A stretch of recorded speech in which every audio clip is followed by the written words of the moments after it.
Hey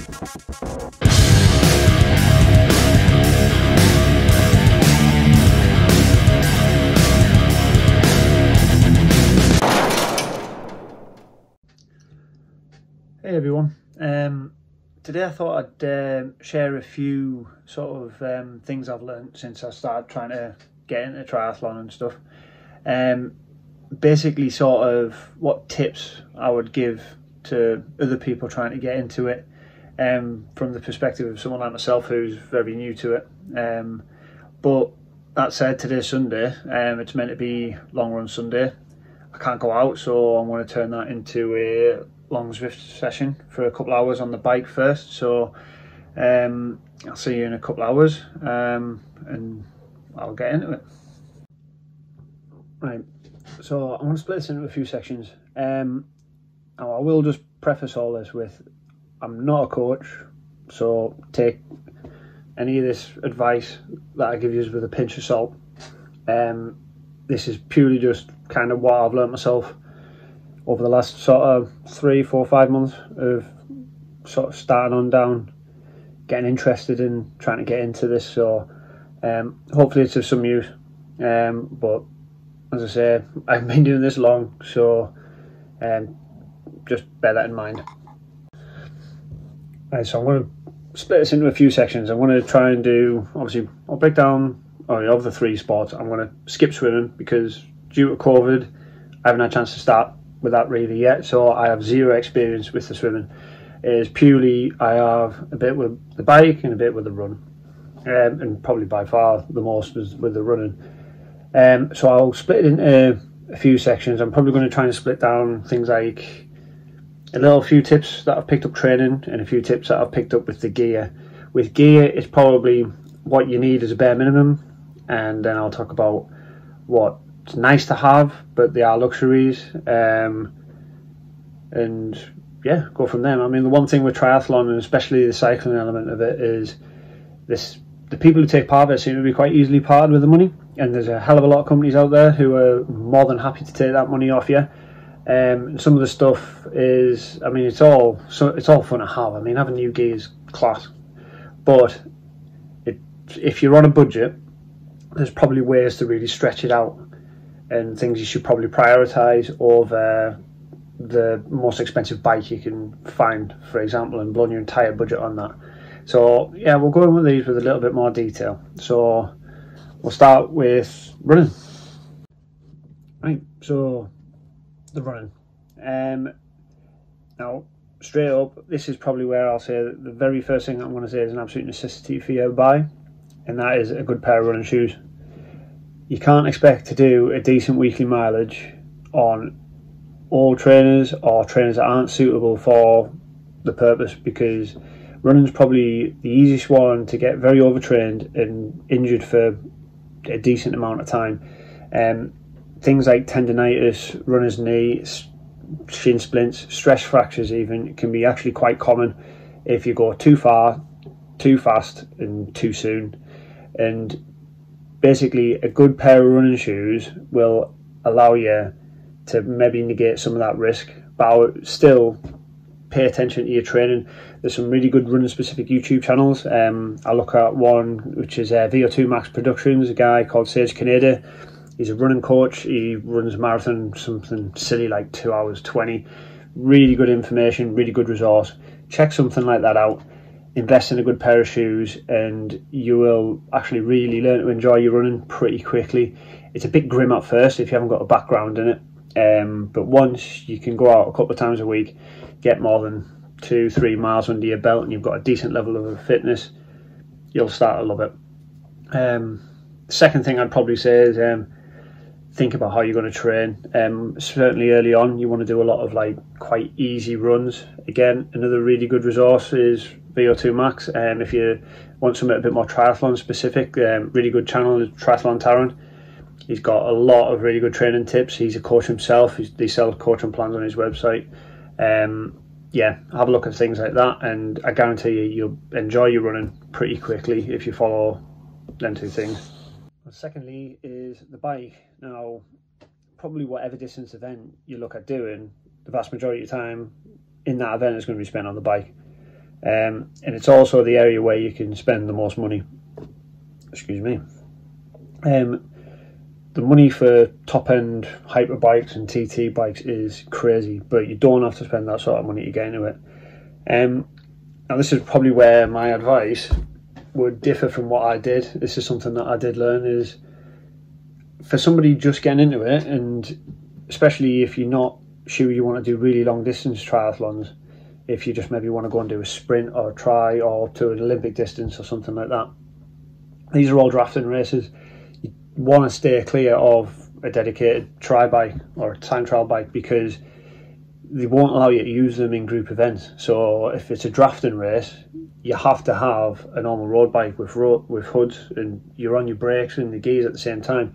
When you're on a TT bike, if you want to go for a group ride and you're sat on your aero bars and someone hits a brake in front of you, you're just going to hit them like an Exocet and wipe out the group. So if you're looking to ride around socially, I would probably look at a road bike. And from what I've seen, you could probably get a good full carbon road bike for a decent bit cheaper than you'll get yourself a good full carbon TT bike with a good group set. So your money will probably go a bit further, and it'll be more useful. And for the vast majority of people, sticking a set of clip-on aero bars on it will suit you for any distance try you want to do. The reason I bought the comp is because I just thought it looked cool, and that is probably a mistake that I made, but luckily I got it fitted to us and I enjoy riding it. So, but yeah, definitely maybe have a look at an older road bike, and you'll probably get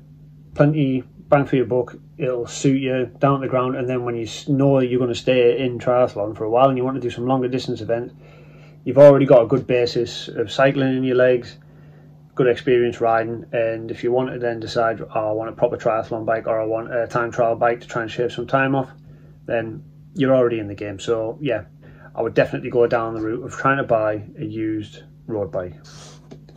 Now, on the subject of the used road bike, there are a few tips again to try and stretch your money. You want to try and get the best group set that you can get, because though you will spend a little bit more for it, but when you come to selling it, you will get a bit more back for it. They tend to hold the value a lot better. So if there's like two bikes you really like the look of, and one's like Shimano 105 and one's Shimano Ultegra, for instance, and there's 50 quid, 100 quid between them, spend the extra 50 quid, get the Ultegra, you'll probably get it back when you come to sell it later on. So it's one thing to keep in mind, is the value of the components. It's not all just about the frame. Now the next thing on my list, also to do with bikes, is relevant to buying used bikes. Now when I bought my used bike, it had I think about 80mm, had some carbon race wheels on it, and again I picked them because I thought it looked cool. It looked mint with the aero wheels on it, and I thought, oh yeah, that'll do us.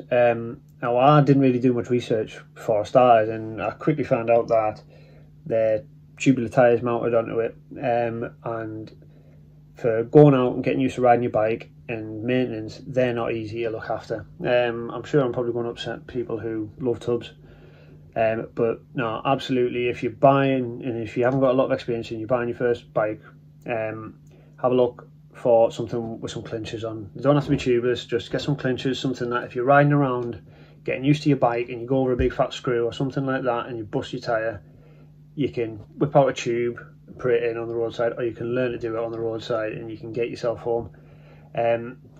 These tubs I've got on what are probably going to become my race wheels, because I will be replacing them when I can go back outside, with just a half decent set of cheapish clinches, so it doesn't matter so much if I burst during the tubes.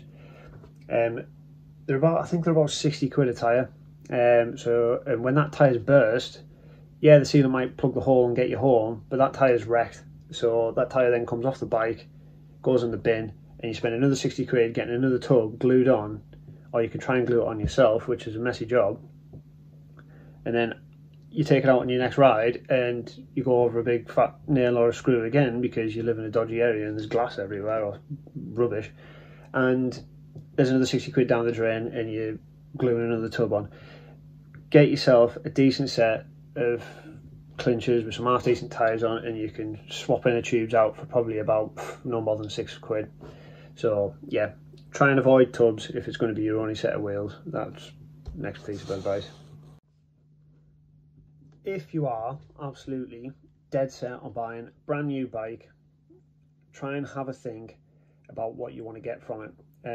If, like me, you think, no, I love the look of time trial bikes, I love the look of triathlon bikes, and you're going to go down that route, if you have to go down that route, think about things that you're going to need during your triathlon. For longer distance ones, which I fell foul of because I'm going to have to buy stuff again to fix this problem, you're going to have to store things on your bike. A lot of the newer ones, which will probably last you a lot longer, things like, I think I had a look on Wiggle the other day, there was a felt IA, I can't remember exactly which model it was, but it's got inbuilt storage on the top tube, it's got a little bento box on it.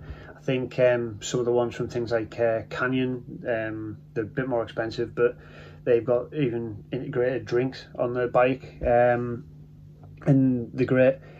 It'll save you from having to do sort of gaff things onto your bike later on, and just having it all nice and contained gives you that little bit extra edge. It gives you one less headache to think about on the day. Oh, my bento box is falling off, how do I secure this, and things like that. It's already part of the frame, don't worry about it. Stick your gels in and get yourself out of transition, and away you go. Now, the last two things I had on my list regarding bikes was have a look around at how the bikes fit, because it is much easier to buy the bike that fits your body shape than try and change your body shape to fit the bike later on. It's much more difficult. Now, in my case, I'm 6'2", but most of that's in my leg. So there's probably types of bike where the geometry is going to suit somebody with a longer torso. It's going to suit somebody with a shorter leg. So just have a look around. If you can't get access to the bikes to try them yourself because of lockdown or whatever, have a read of some reviews online. There's pretty much any make of bike in any type of bike will have loads of reviews online, and just search for, I don't know, say for instance, I think something like a Cannondale Slice is quite a common bike, around £1,200, something like that, which is tend to be a beginner bike for a TT. Just search Cannondale Slice fitment and just read some of the reviews. You'll get some information out of people who've bought them, and maybe prevent you from making a quite a costly error. So after that, say whatever your budget is for your bike, save yourself, and this is probably the best piece of advice that I've learned, and I learned this the hard way. I had to find the money to do this. Save yourself about £250, something like that, out of whatever your budget is for a proper bike fit. Take it to a proper place, somewhere retail authorised and things like that. Get a proper fit and set up. Like when I went to do mine, it turned out that the lad who'd had it before me had chopped the seat tube down, and I'm probably about an inch, if I was an inch taller rather, I might have had to buy a different bike. Luckily the lad who got me sorted had to change a couple of parts on it. We changed the seat, we changed the aero bars. I went for a ski bend rather than the S, and the bike felt totally different. It's a hell of a lot more comfortable. That 200 and something quid that I spent on the bike fit is probably by far and away the best money that I've spent so far.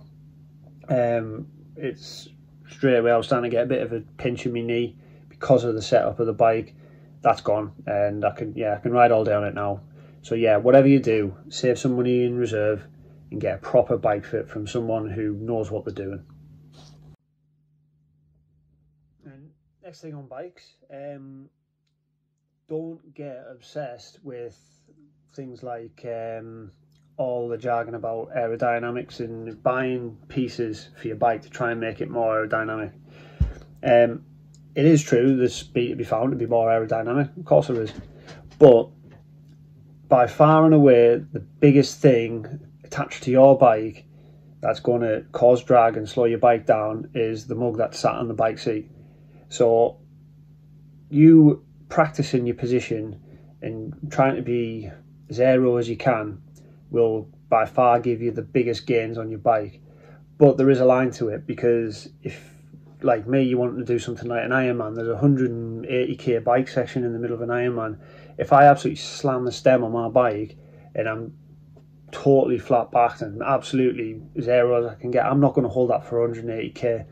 And there's very few people who probably can outside of the pro ranks.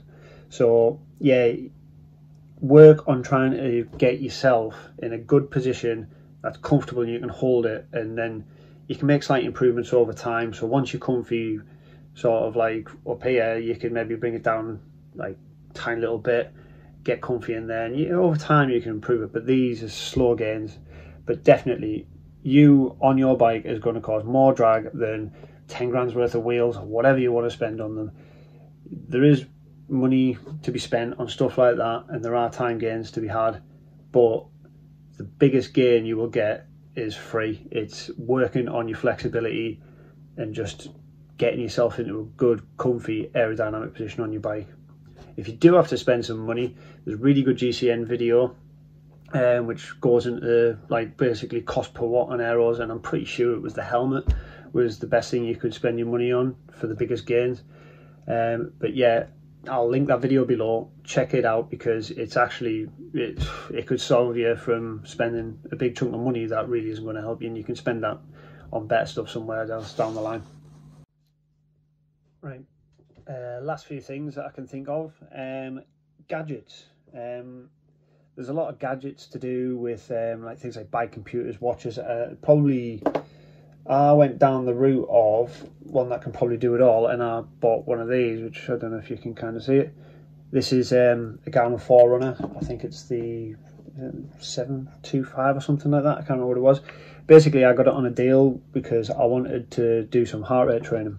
I think the deal, it was probably about 200 quid for the watch and the sensor, and it's very helpful. Now, you definitely don't need it. Before then, I was training just to rate perceived exertion, what people RPE, what people call it, and everything was going fine. So I could have quite happily continued like that, but because I'm a bit of a nerd for numbers, I wanted the watch. I wanted the heart rate info, so I can sit on Strava afterwards and think, oh yeah, this pace is getting better. And there's a couple of other features on there, like it helps you sort of like be a bit more conscious of your sleep patterns. Sleep's a huge part of recovery, and it needs to be a big part of your training, especially if you're doing a lot of training for longer events. So yeah, they're definitely helpful, but they're not strictly necessary. If you've got the money and you want to spend it and you're interested in that sort of thing, absolutely. The new ones, like the solar ones, are really expensive. They're about 700-800 quid. I mean, you'd have to be really into it. But something like that, I think it was 200 quid. There are cheaper ones even, and it'll absolutely see you through and yeah, give you a bit more information about your training and your recovery that, if you're conscious of it, will go a bit of a way to helping you. Now, I'll say probably what I think is the best one till the end, and it's probably the one that's got me excited about doing the events more than anything else, and that is have a look around, find your local triathlon club and get in touch with them. We've got a great one on the town, so I'm now a member of the Tri Club. It's full of people who they're all interested in the same things. Everybody's dead supportive and things like that. I mean, I know maybe not every club will be exactly the same, but I would hazard a guess the vast majority of triathlon clubs will be very accommodating and very supportive of whatever you're doing. They've helped me with some awesome advice, even in the few short months that I've been a member. The reason I actually got the idea there, or the spark rather, to do this again, God knows how long after the first time I did it, is actually I ran into a member of the Tri Club whose daughter lives a few doors down from me, and I was having a chat with him, and he did Ironman Bolton about 2 years ago, and sort of chat with him, spark sort of went off again. I thought, actually no, I'm going to go and do that now. But yeah, I went and I got in touch with the Tri Club. I got information about my bike fitter through there. I got information about some gear through there. I've been given leads on some training ideas, where to get things like wetsuits and stuff fitters. The people who are members of the clubs probably will be full of people that have been there and done it all before you, and that information's well worth the price of admission to get in there in the first place. So yeah, 100%.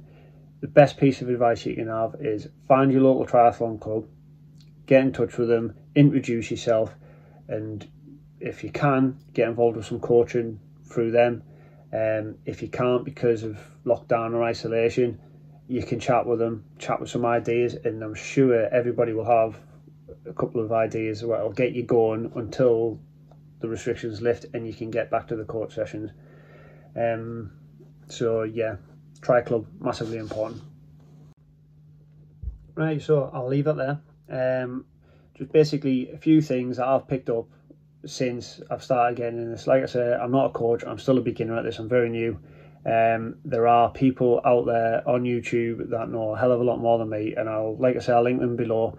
Like Triathlon Taran is a really good one. He's got a lot of information about training, he's done a lot of reviews about gear and things like that, and yeah, you can learn a lot on there. I'll link the GCN video about the aerodynamics, because again, it's quite good if you're on nobody has an infinite budget really, like.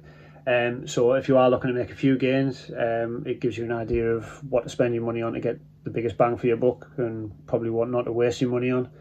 And yeah, I'll leave that there. Hopefully it's been of some interest and some use, and I'll see you next time.